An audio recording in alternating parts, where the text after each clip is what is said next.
Buenos días, mi nombre es Víctor Pinto y esta es la primera parte de un video correspondiente a la asignatura de diseño de redes en el que estaremos tocando varios tópicos de importancia.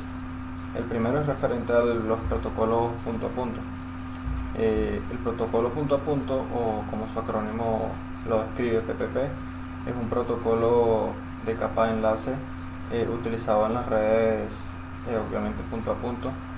Es una versión no propietaria o una contraparte de lo que puede ser HDLC, propietario de Cisco.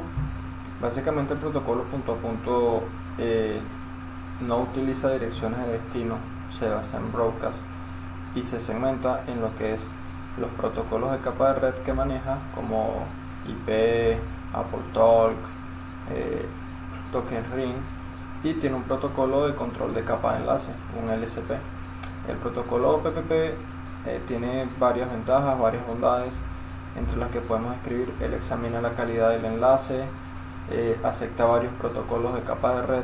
Todo esto lo hace bastante interesante y lo hace bastante adaptativo a las situaciones. Incluso hoy en día, vemos que existe PPP over Ethernet, una adaptación del protocolo para trabajar en Ethernet. Entonces es un protocolo que evoluciona, que es escalable y que permite transportar varios tipos de protocolos IP en una red punto a punto. Otro tópico importante a tocar y que es importante resaltar es el desmultiplexor en UDP. El desmultiplexor en UDP básicamente se basa en lo que son los sockets. Los sockets es la combinación de la dirección IP con los puertos que genera la máquina, puertos bien conocidos. Como todos sabemos, en el datagrama UDP o TCP tenemos un puerto de origen y un puerto de destino.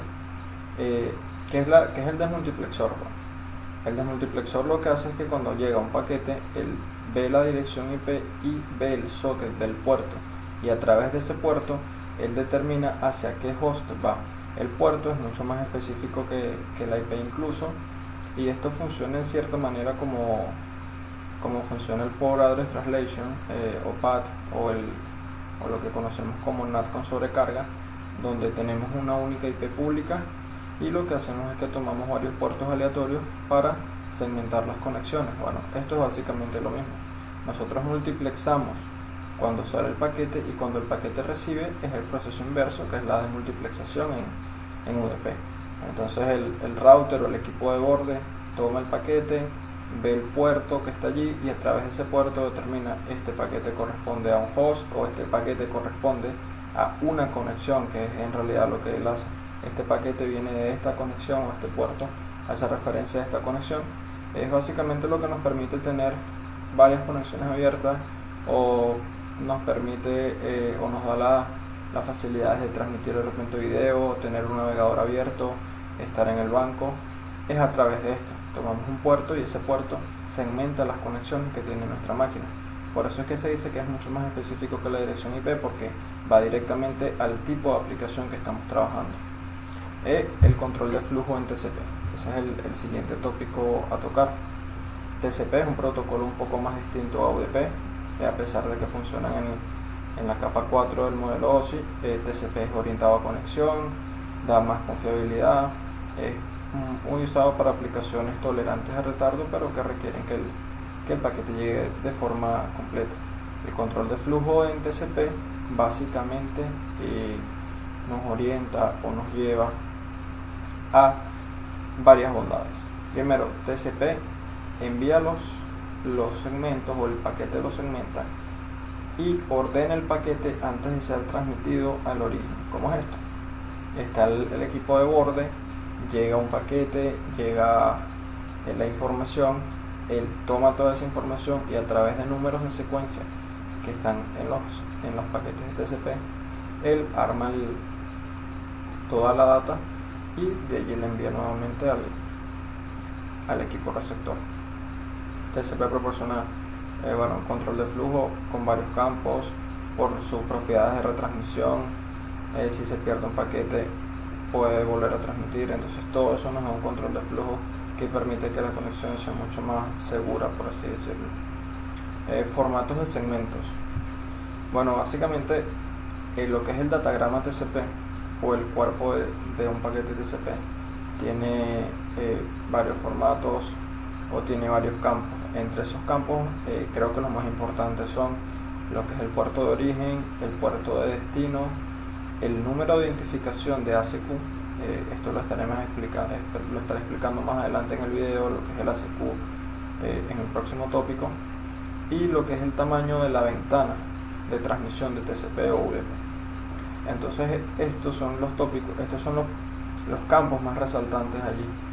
Bueno, el número de puerto de origen es un puerto aleatorio que crea nuestra máquina. Cuando estoy navegando de repente a Amazon.com, mi máquina crea un puerto aleatorio, y Amazon en su servicio web tiene un puerto bien conocido, 80443 para HTTP con conexión cifrada. Esos son puertos bien conocidos y mi máquina genera un puerto aleatorio. El tamaño de la ventana lo estaré explicando más adelante también, pero bueno, para ir dando una idea, es básicamente la cantidad de información que acuerdan los hosts que se puede transmitir. ¿Cuántos datos puedo yo transmitir en una ventana? Lo siguiente es el establecimiento y desconexión de llamadas.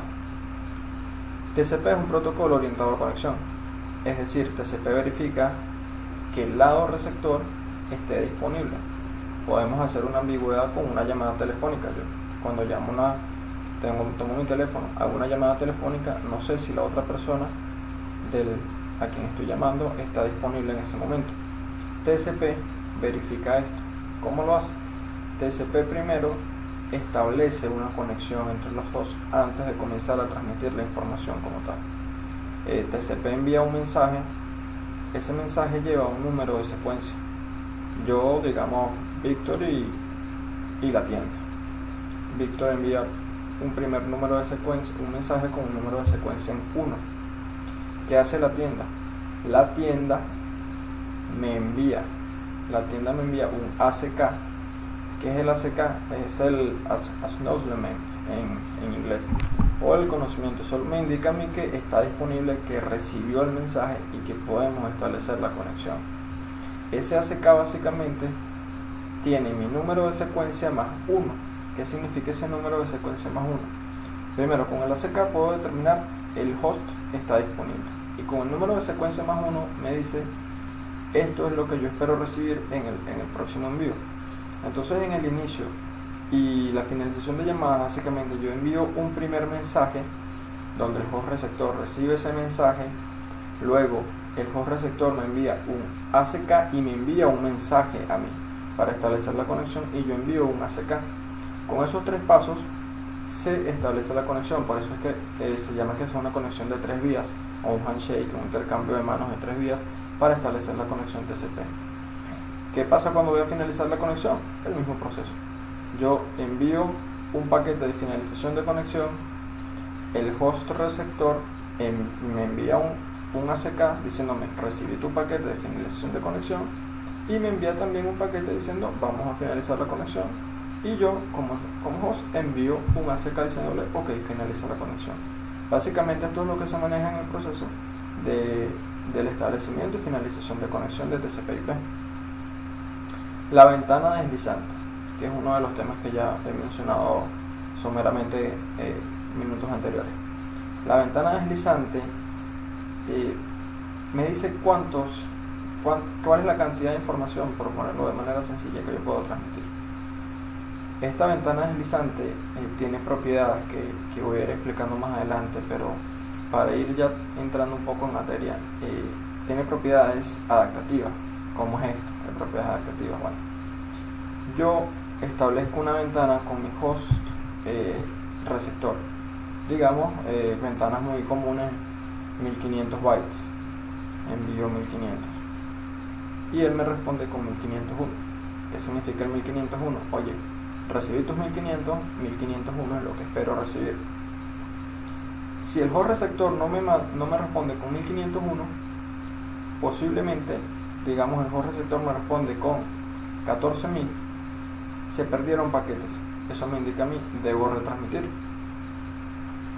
La ventana deslizante es también importante para el control de congestión, para el control de flujo, que se estará analizando más adelante, pero en teoría la ventana deslizante puede incrementarse si vemos que se puede transmitir más para evitar retrasos o puede disminuirse para evitar congestión.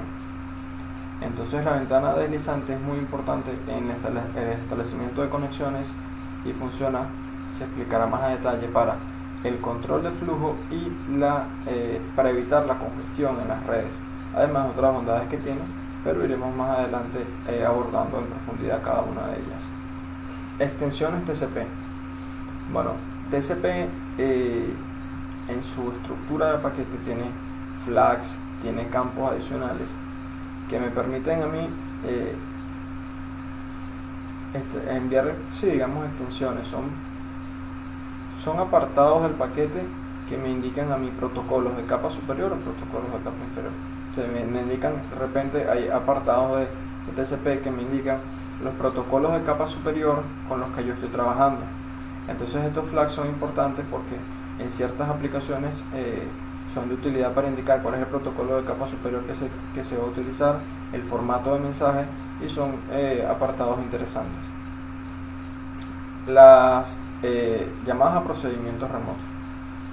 Bueno, una llamada a un procedimiento remoto es básicamente en informática algo que me permite ejecutar un código de manera remota, de manera aleatoria, sin tener contacto con el equipo físico. Un ejemplo, las conexiones de escritorio remoto, peer-to-peer, las actualizaciones de Windows, donde se establece una conexión con un servidor remoto, se hace una llamada a un procedimiento remoto. Las transferencias por grupo. Las transferencias por grupo son un concepto que se maneja mucho en circuitos virtuales. Permiten reducir de gran manera el consumo de ancho de banda y maximizan o permiten tener un mejor aprovechamiento de lo que es la transmisión de datos. Esto va asociado con el requisition, respuesta de Chan, y el despachador, el SELEC. ¿Qué es básicamente esto? Bueno, el requisition o respuesta de Chan inicia enviando pequeñas cantidades de datos y luego establece como tal el canal de transmisión. Esto se hace, es una técnica utilizada en circuitos virtuales. ¿Qué es el despachador? El despachador es un switch que conmuta un router que ya tiene establecida la ruta. Entonces esto es utilizado en circuitos virtuales. Se utilizaba mucho en FRAN Relay, que era un protocolo que establecía circuitos virtuales. Las nubes MPLS establecen circuitos virtuales y se manejan mucho estos conceptos. Y en cuanto al rendimiento, el último punto que abordaré en esta primera parte del video es determinar el rendimiento de la red. Esto es importante en el diseño de la red. Yo voy a diseñar la red, tengo que saber qué tipo de protocolo se maneja, cuál es el consumo de ancho de banda. Todo esto, cuando se mira en profundidad, va asociado a los conceptos que hemos trabajado. Va asociado a TCP, va asociado a UDP, que son protocolos de capa de transporte que influyen en el rendimiento de la red. Tengo que saber, mi aplicación maneja TCP, UDP, es sensible al retraso como la voz. Todo esto va asociado al rendimiento, al ancho de banda que se maneja, evitar los cuellos de botella con enlaces de mayor a menor, es decir, un enlace gigabit o un enlace fast Ethernet. Esto es importante analizarlo en el rendimiento. La ventana deslizante es importante en el rendimiento. Son todos estos tópicos que debemos ir tocando y analizando, examinando al momento de determinar cuál es el rendimiento de nuestra red. En el próximo video estaré tocando temas relacionados a las colas, la clasificación de los paquetes y aspectos de importancia, y más a fondo tocar aspectos de lo que son TCP y las ventanas deslizantes.